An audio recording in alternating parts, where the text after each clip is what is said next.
Olá, tudo bem? Hoje o nosso bate-papo vai ser com o Marcelo Luiz Gonçalves. Ele é sócio consultor da Brain Inteligência Estratégica. Marcelo, muito obrigada por ter aceito o nosso convite. Essa entrevista eu estou esperando há um tempão. Eu quero que você conte para a gente, assim, como é que está o mercado. A gente sempre fala, como é que está o mercado? É hora de comprar, não é hora de comprar? Mas a gente vinha, né, de 2021 para cá, me corrija se eu estiver errada, né, num bom desempenho, o setor, né, vinha se desenvolvendo muito bem. E eu quero saber como é que está em 2023, já que a gente teve mudança aí de governo, enfim, como está, já que vocês, né, vão lá, apuram certinho para poder passar para a gente aí como é que está esse cenário realmente. Tá ótimo, Cristiane. Primeiro, muito obrigado pelo convite. É um prazer estar aqui com você. Com certeza não foi antes só por motivo de agenda, mas faremos mais. Com certeza. Não, vamos já ficar, ó. Fica aí, já todo mundo que está nos acompanhando, essa promessa aí para a gente, porque vocês têm muitas pesquisas que orientam quem está buscando, né, a moradia, ou quer fazer o upgrade, ou quer comprar para investir, e até mesmo quem está do outro lado, que eu digo assim, construtores, incorporadores, né? Vocês estão sempre aí com pesquisa em parceria com a Abrainc também, né, que representa fortemente o setor. Então, assim, é muito bacana ter você aqui mesmo, de coração. Eu que agradeço, Cristiane. Sobre o que você falou, é uma realidade, né? Se nós estivéssemos lá em março de 2020, né, com a pandemia, com certeza nós não esperaríamos que tivéssemos anos tão bons, né, os anos que se seguiram. Lógico, houve impacto do início dos primeiros meses pós a descoberta da pandemia, né, pós os primeiros casos aqui no Brasil, mas depois o mercado imobiliário realmente foi muito bem, né? A realidade é que nós tivemos já um segundo semestre de 2020 bom, né, um ano de 2021 muito bom, né, realmente o melhor ano da série histórica, se nós pudéssemos retratar aí no país inteiro, tanto em nível de financiamento pela poupança, né, mais de 206 bilhões financiados aí, quando a gente olha os dados da ABCIP. E aí, se a gente poder finalizar com 2022, foi um ano um pouco pior do que o ano de 21, mas como o sarrafo estava muito alto, na verdade a gente teve o segundo melhor ano da série histórica. Então também foi um ano muito bom, né? Nós tivemos aí uma mudança de comportamento do comprador, o comprador realmente buscou mais qualidade de vida, buscou alguns itens que na realidade ele não explorava do seu domicílio. Exato. E ele começou a buscar isso. A gente aqui fala que ele conheceu qualitativamente o seu domicílio. O que era importante para ele, o que não era. Ele realmente... Porque a gente mais dormia em casa do que vivia em casa. Exato, exato.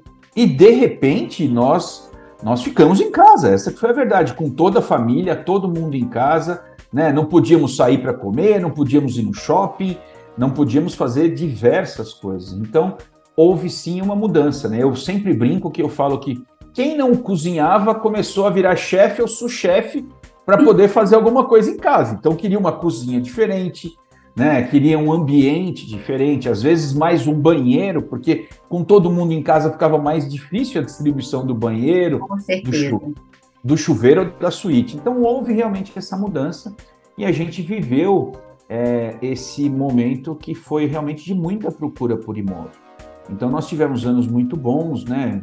Mesmo 20, 21 e 22 foram anos que o mercado imobiliário ele mostrou e trouxe produtos para os compradores, tanto para o primeiro, aquele que estava comprando o seu primeiro imóvel, né, que é o que a gente chama do padrão mais econômico, sim, quanto ao famoso upgrade, que é você já está melhorando o seu imóvel, melhora a localização, produto mais novo, né? Então, você pode colocar aí alguns itens que são importantes na tomada de decisão para a pessoa buscar esse imóvel diferente. Então, isso aconteceu nesses anos e a gente viu até pelos próprios números do finalzinho do ano como é que a gente pode esperar um ano de 2023, né, no país, aí dentro do mercado imobiliário.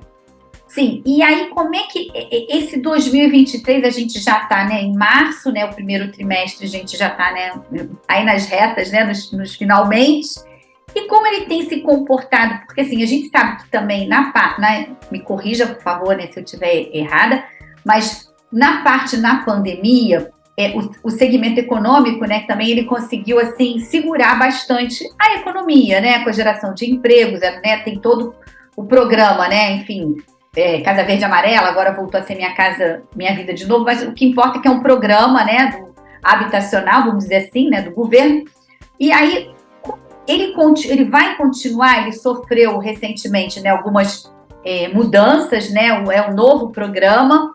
Isso você acha que esses reflexos já eram esperados pelo setor ou não, e como ele começa já a fluir, né, a girar? Perfeito. Cristiane, a gente tem alguns pontos importantes em cima dessa pergunta que você fez. O primeiro ponto importante é que, quando a gente fala de econômico, né, e pode ser o antigo Casa Verde e Amarela e agora Minha Casa Minha Vida, ele realmente é um mercado muito, muito importante, é um mercado nacional muito importante. Ele tem algumas variações de regiões para regiões, mas ele é muito importante porque ele traz a oportunidade do brasileiro ter sua casa própria, né? Então, realmente, isso é algo que todos buscam, né? Todo mundo, o brasileiro, de maneira geral, ele é patrimonialista, ele sonha com a casa própria. Essa é uma verdade. Se a gente pegar na linha do tempo durante a pandemia, nós tivemos alguns problemas e esses problemas acarretaram uma menor quantidade de oferta do produto econômico. Por quê? Vamos olhar os dois lados. Vamos olhar primeiro o lado do incorporador, ou seja, o empresário que lança esse produto para venda, e depois o lado do consumidor. Então, do lado do empresário, a partir do momento que começou acontecendo o mercado começar a aquecer, a gente viu também falta de produto. Yeah. Na falta de produto, acabou ocasionando uma aceleração da inflação. E eu estou falando inflação, não só a inflação geral do Brasil, o IPCA, e sim da nossa inflação do mercado imobiliário, né? Que é o INCC, por exemplo. Então, se a gente pegar o INCC, se a gente pegar até um pouquinho mais para cima, aí, olhando o IGPM, que é uma alocação, ela traz muita informação dentro do IGPM, nós chegamos a 32% em 12 meses, né? Nós com certeza tivemos um INCC o dobro da inflação do IPCA. Então, isso foi fatores que impactaram demais e, em algum momento, inviabilizaram o lançamento de novos produtos econômicos. Então, isso é algo importante para a gente olhar, e eu tenho certeza que o governo também está olhando, porque isso acarreta alguns problemas singulares e pontuais. Então, poxa, se eu tenho menos lançamento e eu continuo vendendo o produto, vai ter uma hora que vai faltar algum produto em algum lugar de alguma maneira, né? Então, isso é algo importante. O governo está tentando aí, primeiro, trazendo para o novo Minha Casa Minha Vida, está tentando primeiro fazer com que aqueles produtos que foram executados, chamados faixa 1, e que estavam paralisados, ou seja, produtos que começaram a ser construídos, tem gente aguardando e não conseguiu se finalizar, o governo está nesse momento tentando acelerar isso para retomar as obras e essas pessoas receberem os seus imóveis. Mas o programa Minha Casa Minha Vida, ele conta com pelo menos 3 faixas, o faixa 1, faixa 2 e faixa 3. O faixa 1 é o produto mais econômico, voltado como habitação de interesse social, né, para aquela faixa de renda menor, está tentando ser resolvido. O faixa 2 e o faixa 3 também é habitação de interesse social. Muda-se as rendas, mas as pessoas também são pessoas que estão dispostas a comprar o seu primeiro imóvel com a ajuda desse programa de governo. Então, a equação ficou difícil, Cristiane, fechar o preço dentro do teto do Minha Casa Minha Vida, fazer um produto que as pessoas conseguissem comprar. Isso por parte do empresário. Por isso que diminuiu muito essa oferta de produto. por parte do cliente, não foi muito diferente. Se o empresário teve que aumentar o seu produto, menos família tem chance de comprar. O número de famílias elegíveis tem menor chance de comprar. E essas famílias são altamente impactadas pela inflação. Então, o público que é mais impactado pela inflação é o público de renda mais baixa. A partir do momento que ele é mais impactado, ele não consegue comprar. Diminui a possibilidade de poupança dele, que a gente chama, que é aquele dinheiro que sobra para ele comprar alguma coisa. Então, isso realmente trouxe um cenário para o econômico mais desafiador. O incorporador com mais dificuldade para lançar, o comprador com mais dificuldade de ter dinheiro para comprar. Então, houve sim um mercado mais desafiador. Então, nos últimos 3 anos, a gente pode até falar que os demais segmentos, eles se sobressaíram ao econômico, né? Eles acabaram tendo um mercado um pouco maior. Primeiro que aqueles empreendimentos que estavam no econômico e que não conseguiam lançar no preço teto do programa, eles foram para o que a gente chama de standard, que é o mercado acima. Eles se posicionaram no mercado standard, procurando efetivamente clientes para esse mercado. Em alguns momentos eles conseguiram, em outros não, né? Então, o que a gente vê de maneira geral é que o mercado que cresceu muito foi mais o mercado voltado para os demais segmentos, tá? Isso não significa que o próprio mercado econômico não foi bem, ele foi bem. Sim. Ele teve consumo. O ano passado, por exemplo, 2021, o sistema do Fundo de Garantia financiou um pouco mais que 50 bilhões. O ano passado já financiou 60, mais de 60. Ou seja, a gente viu um crescimento, mas não foi suficiente. Sim. Né? Nós precisamos de mais, porque existe realmente muita gente que ainda quer o seu imóvel. Tudo isso que eu estou falando para você, eu estou falando principalmente da base da pirâmide. É lógico que isso muda de segmento para segmento, mas de maneira geral é importante a gente frisar que o segmento econômico ele é um grande pulmão para o mercado imobiliário. Desde a criação do Minha Casa Minha Vida, o Minha Casa Minha Vida tem produzido mais de 6 milhões de unidades. Então, ele tem sim essa capacidade de fazer um imóvel que seja viável para esse comprador que não tem tanta renda. E aí, com isso, por exemplo, neste segmento, assim, nas pesquisas, como você colocou, né, que o brasileiro tem essa coisa de comprar um imóvel, né, é muito, e vem fazendo isso, assim, antigamente era na faixa de 50 e poucos e tal, e já há muito tempo que o jovem já tem acesso, tirando esses problemas que a gente sabe que a gente acaba acontecendo com a nossa economia, mas um número muito expressivo de jovens, casais jovens comprando imóvel, coisa que no passado a gente não tinha, né? Era uma coisa muito mais para frente, né? Vamos dizer assim. E a facilidade, né? O acesso, enfim, aí até mesmo o programa fez com que, né, pessoas mais jovens pudessem ter essa vontade realizada. Mas aí eu vou para essas 2 perguntas. Em relação aos jovens, que também, por sua vez, não querem se apegar a nada, querem só experiência, como é que, nas pesquisas que vocês fizeram, existe essa intenção, eu digo assim, dessa vontade de comprar realmente o imóvel? Ou é só experiência de... Não sei se eu estou conseguindo me fazer clara. Isso é uma coisa. Totalmente. E quais são os itens, assim, queridinhos para essa faixa de imóvel, faixa de renda? Porque eu acredito que cada faixa, depois se você puder falar também na média, alto padrão, enfim, quais são, ou se são iguais, ou se tem alguns que estão nas duas, enfim, são assim, coisas que, sabe, aquela pergunta que não quer calar. Não, perfeito, Cristiane. Primeiro que, quando você fala de como que é o comportamento e a experiência de compra dessas pessoas mais jovens, né, a gente tem que falar que existem sim mudanças geracionais, né, em nível dessa experiência de compra. Então, quando a gente pegava, por exemplo, alguns anos atrás, a gente falava sobre os millennials, né? Agora a gente já está falando sobre outra geração, sobre a geração Z, mas a gente falava sobre os millennials, aí falava, o millennial ele só quer viver a experiência, ele não quer se fixar, né? Ele nem, como ele quer viver a experiência, ele acaba viajando, passeando, ele não quer ter carro, ele quer ter um momento diferente, inclusive ele, por isso mesmo ele não faz poupança para poder adquirir um imóvel, ele vai viver do aluguel e tudo mais.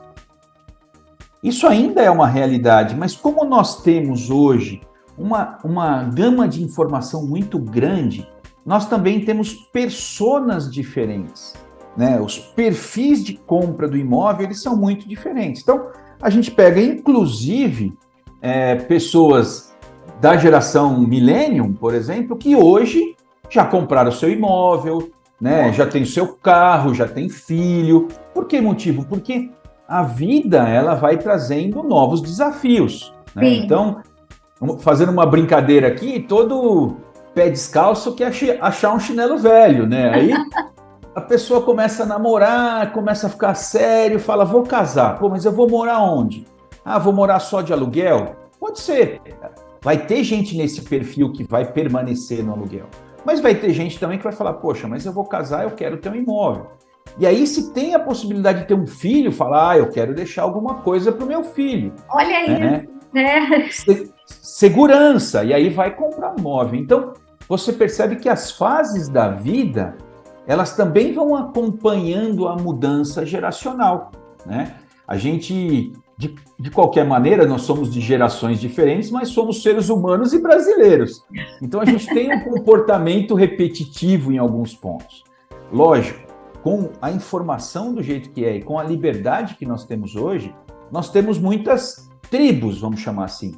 Você tem pessoas com perfis diferentes, que são essas personas, e aí eu posso falar para você, a persona tem a persona do casal heterossexual, do casal homossexual, do casal que só quer ter cachorro, do casal que só quer ter filho, né? Então você vai ter vários modelos, né? Então esses modelos vão se encaixar em perfis diferenciados que o mercado imobiliário se aprofunda cada vez mais para poder atender, né? Porque o mercado imobiliário, mesmo que não seja um mercado de venda, ele também, o mercado de locação também depende, ele tem que ter produto para alugar. Exatamente, né? Senão não vai, né? A roda não vai girar ali, né? Exatamente. Então, mas eu não posso vender o produto, mas você vai vender para um investidor, você vai vender para alguém que vai alugar esse imóvel de alguma maneira, e seja ela a maneira como for. Hoje a gente tem um aluguel diverso, antes a gente tinha um aluguel mensal com um contrato de 30 meses. Não, hoje a gente tem aluguel diferenciado, modelo Airbnb, tem vários, tem o short stay. Aluguel, te cortei, até aluguel por assinatura, né? Que é aquela coisa pegando igual TV a cabo, né? Tudo bem flexível, né? De acordo com a necessidade, né? Perfeito, você quer atender o melhor possível o seu cliente. Então o mercado imobiliário ele vai se adaptando e ele vai criando essas maneiras de você conseguir atender a todos. Isso eu creio que eu tenha respondido a sua primeira pergunta. Sim, e a segunda, eu vou chamar um comercial para você responder e queria também voltar, logo assim que a gente voltar do comercial, que é rapidinho, que você falasse também, porque tem a locação também está importante, que tem que estar crescendo também o número de investidores que constroem o prédio só para alugar. Uhum. Nas pesquisas vocês já devem ter, né, claro, com certeza, esse levantamento, né, desse percentual. Não sei se é expressivo ainda, mas existe esse movimento, não é isso? Perfeito, existe mesmo. Você vai responder já voltamos, um minutinho.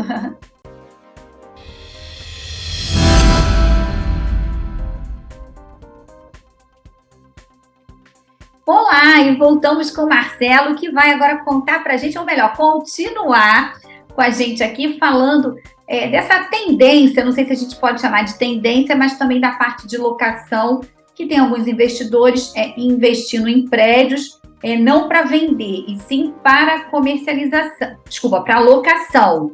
E depois os queridinhos, que também estamos curiosos para saber dos itens queridinhos, tanto do segmento econômico quanto do médio alto padrão.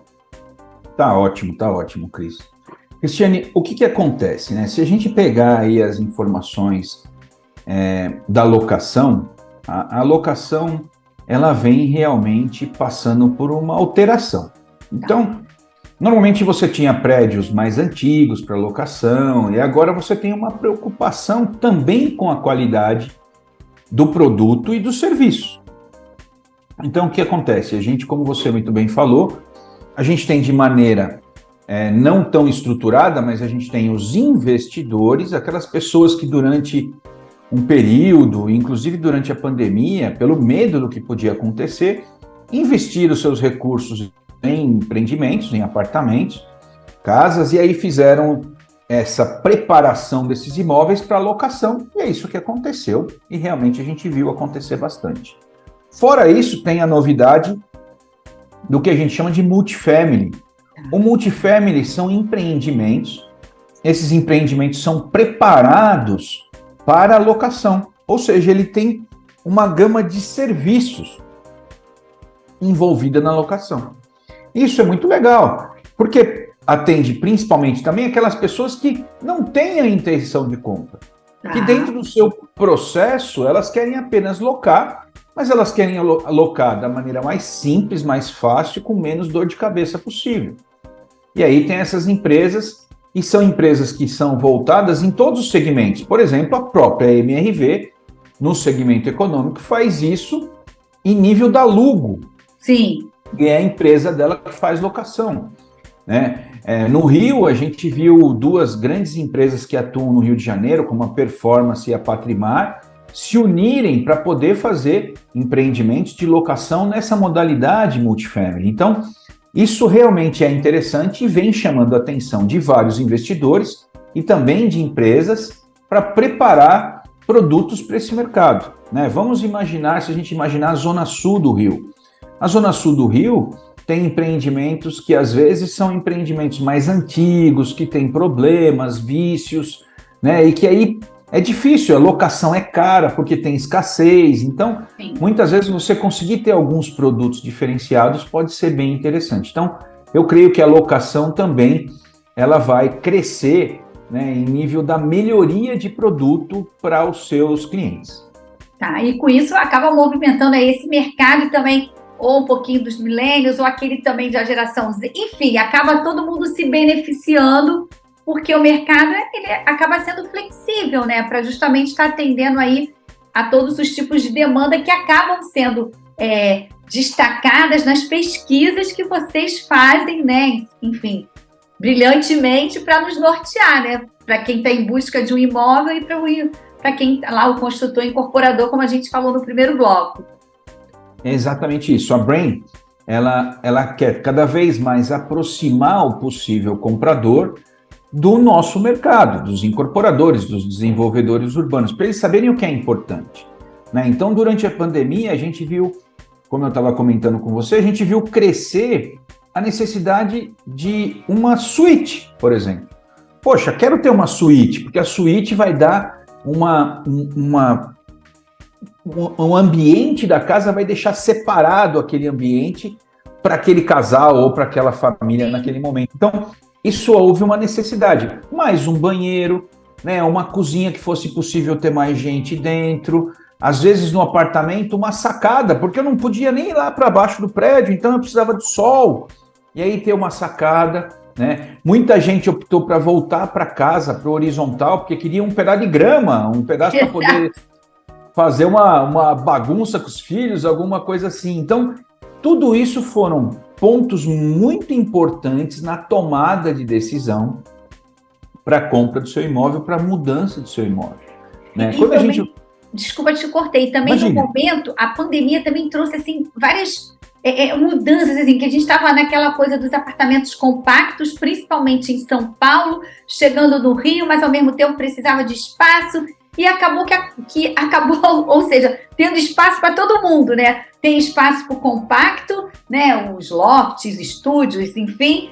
Tem para os maiores, né? Tem os bairros planejados, tem quem quer construir, não é isso? Comprar o seu lote para fazer a sua casa, como você disse, né? Ter um quintal, enfim, né? Os apartamentos Garden também se destacaram para caramba, cobertura. Na pandemia, principalmente no Rio de Janeiro, foi também uma dificuldade de achar, teve uma procura muito grande, né? Então, assim, é tudo muito... É a flexibilidade mesmo do mercado, né? E o olhar de vocês que estão aí nessas... Né? Sempre fazendo pesquisa, respirando, né? O DNA do que o consumidor quer, né? E é exatamente isso, porque eu quero aproximar o consumidor do incorporador, do empresário, né? Porque com isso o empresário faz o quê?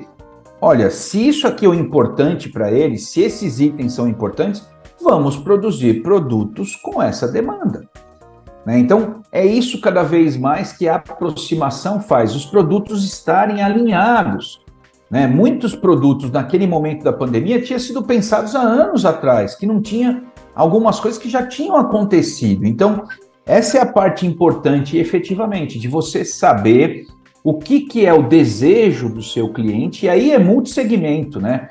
Porque, de maneira geral, Cristiane, você vai ter uma diferença. Você vai ter o público de necessidade, aquele cara que quer o imóvel porque ele quer morar no imóvel, né? E você tem aquele público de desejo, que é o público que já mora bem, mas ele quer morar melhor, ele deseja uma melhoria, uma outra localização, um apartamento mais novo, mais bem distribuído, né, mais moderno, com algumas variações. Então, esses públicos, eles se misturam em nível da compra, mas eles têm comportamentos diferentes. Que então, aí a gente te cortei de novo, vai naquela parte dos queridinhos, é isso?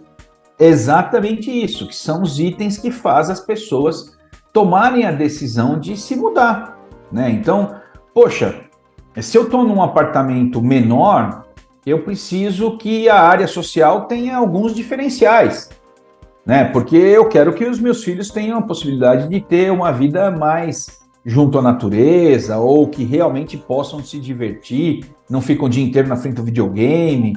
Então, tudo isso veio acontecendo. As outras pessoas que estavam em rendas maiores, de que já moravam bem, falaram, não, poxa, mas agora eu quero uma sacada aqui gourmet, que eu possa, inclusive, fazer home office na sacada. Exato. Então, procurou isso. Então, são várias os itens que a gente pode trazer aqui, mas os queridinhos, você pode ter certeza de uma coisa, são aqueles itens que são importantes para a pessoa. Tá. Que ela assumiu aquele posicionamento. Poxa, ó, eu quero agora ter mais um banheiro, mesmo que não seja suíte. Porque a hora que a família estiver reunida de novo, se precisar, tem mais um banheiro.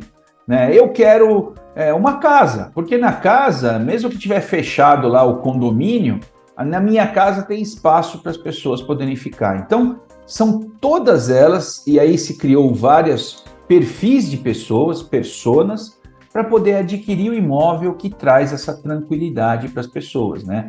É você transformar um domicílio num lar, que é aquilo que é mais importante para cada uma das pessoas. E aí eu queria pegar um gancho sobre isso. Por exemplo, na área de lazer, no segmento econômico, tem itens também, piscina, uma churrasqueira, esses itens, coworking que passou, né, que veio com a pandemia também, que de repente dentro do apartamento não daria para ter os filhos fazendo aula online, como a gente teve essa experiência, e a gente tendo que trabalhar também online. Esses espaços, vocês em pesquisas perceberam, foram apontados esses tipos, né, vamos dizer assim, esses ambientes ou não? Não, foi com certeza. Os espaços sociais, eles ganharam uma notoriedade, né? E aí você pega o econômico, eu já vi empreendimento econômico de lançamento mais recente, que o salão de festas se transforma durante a semana, no horário comercial, em um coworking. Que bacana! Né?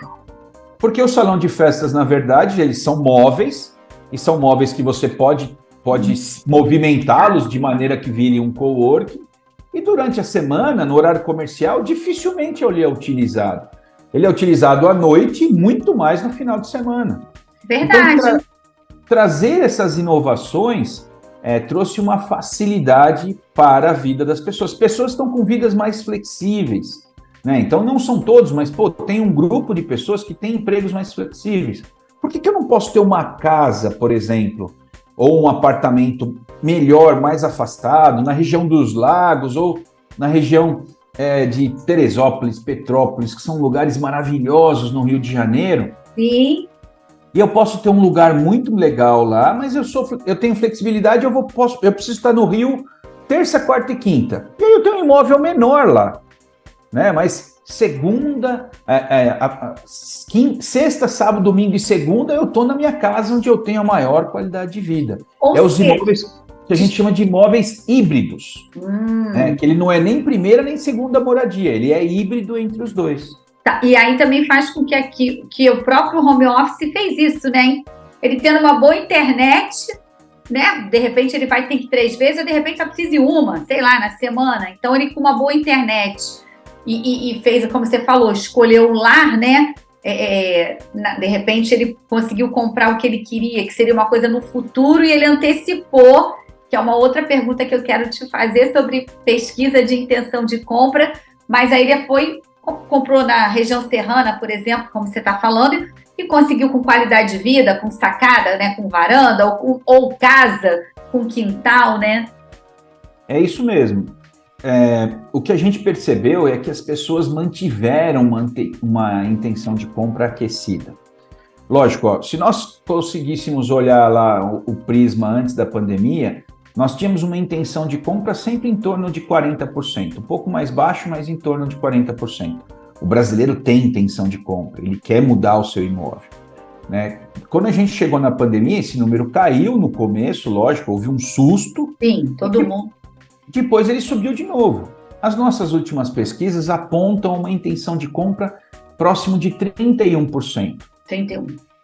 Mas a quantidade de imóveis que foram comprados nos últimos 12 meses nos remota a 7% de pessoas que compraram. Nas nossas pesquisas nacionais, quantos por cento dessas pessoas compraram imóvel nos últimos 12 meses? Subiu de 6 para 7.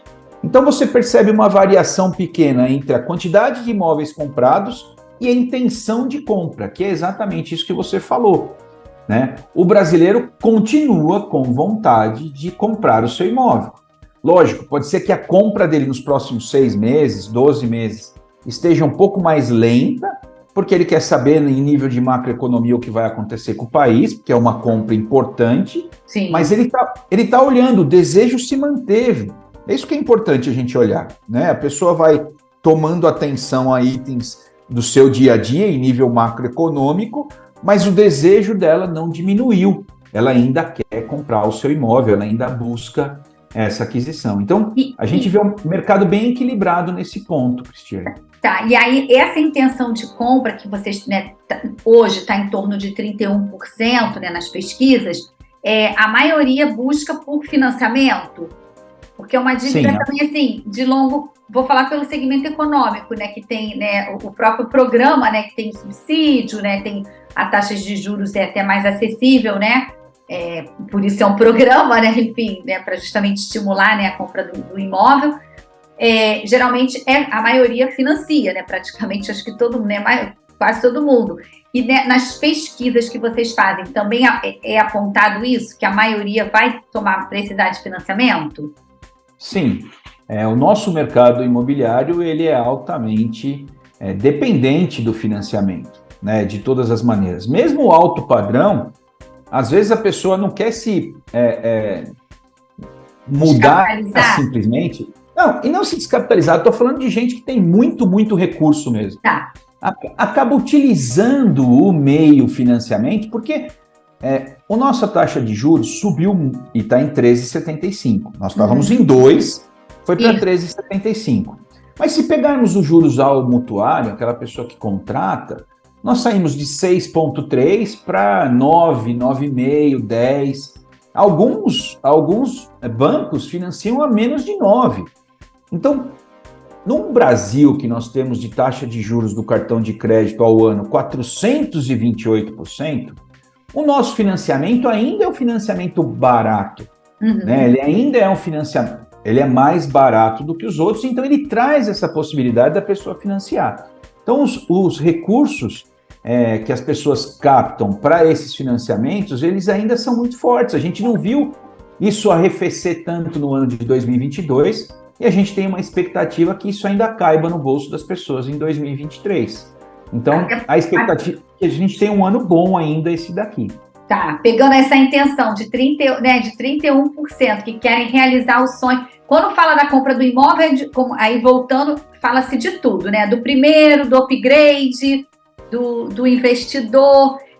Vocês têm alguma pesquisa assim focada no investidor? Já fizeram algumas, assim, só para a gente entender? Porque teve uma época que os investidores tinham saído um pouquinho do mercado. Aí eles mercado imobiliário, né? Aí eles retomaram. Agora também eles estão aí de novo, né? Ou não? Sim, então sim. O investidor, ele tem... o investidor, na acepção da palavra, ele procura o melhor negócio para ele. Né? Então, se na opinião dele o melhor negócio está dentro do mercado financeiro, ele vai atrás de investimento no mercado financeiro. Se ele quer fazer uma multicesta com garantias diferentes, ele vai investir um pouco no mercado imobiliário para poder ter uma garantia de tijolo, ele pode investir no mercado financeiro, são múltiplas as possibilidades. Né? Mas a gente sabe que a longo prazo o mercado imobiliário sempre trouxe algumas vantagens para esse investidor. Então, nós temos o investidor raiz, vamos dizer assim, aquele que está sempre junto com o mercado, e o investidor que ele é mais volátil, ele não é uma demanda firme, Cristiane, ele está procurando aquilo que é melhor para o dinheiro dele naquele momento. Né? Então, a gente entende como isso funciona. Quando você tem um país que estava passando por uma eleição polarizada, né, e que as pessoas estavam preocupadas, você tem um aquecimento do mercado também, porque o investimento em imóvel é sempre sólido, né? É uma moeda forte. Então, isso acaba trazendo mais gente para esse mercado.